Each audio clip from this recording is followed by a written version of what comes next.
Hello, I'm Lesley Logan, and today we're doing the single leg springs.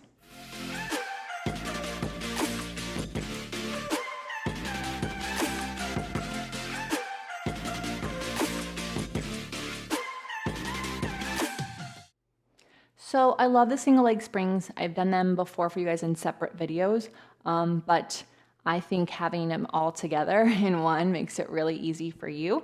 You can do this with a spring that is along the same side as your body and also crossed over depending on the challenge and your body, right? So for me, I like to do the spring crossed over because it really challenges my outer hip muscles and strengthens those, and that's where I need more stability. For some people, the crossover is too much tension and they don't have the control that they need, and so doing a same leg spring parallel is better, right?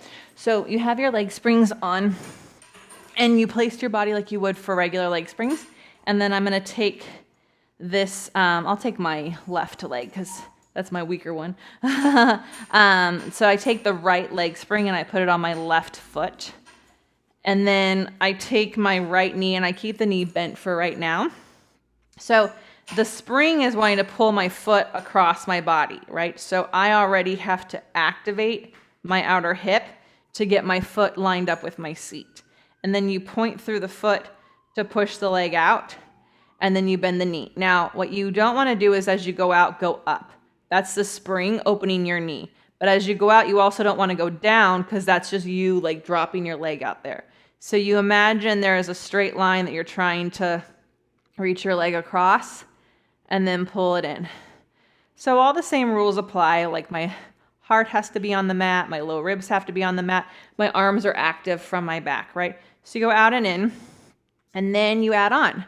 You go out, you lower the leg down.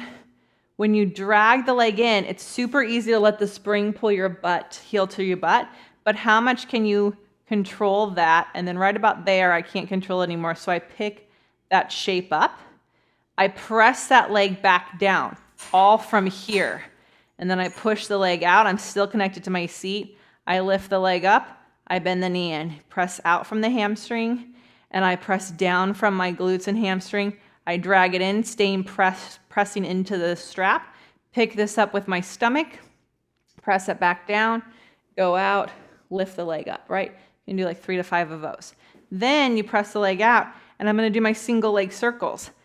And the spring being crossed over is going to make the up and the over something I have to really work on resisting. And then, but what you will feel is how much your outer hip and hamstring control your single leg circles, so that when you do them on the mat, right, you can actually circle as if you're pushing into a spring. It's really fun. So I like to do 5 circles each direction and then switch sides. And if you have a weaker leg like I do, you would go weak, strong, weak, right? Then what I highly recommend is you do your regular leg springs. Or sometimes I like to do those and then do a mat workout because my hips are nice and warmed up, right? They're a really good tutorial exercise for your body, kind of reminds you where you're working from. So it's something fun to do at the beginning of a workout before you go into your mat or reformer practice. And then just also to teach your hips and legs where they're working from, because it's so easy to do it from the knees, right? If you have any questions for me, please let me know in the comments below, and I look forward to seeing you next time.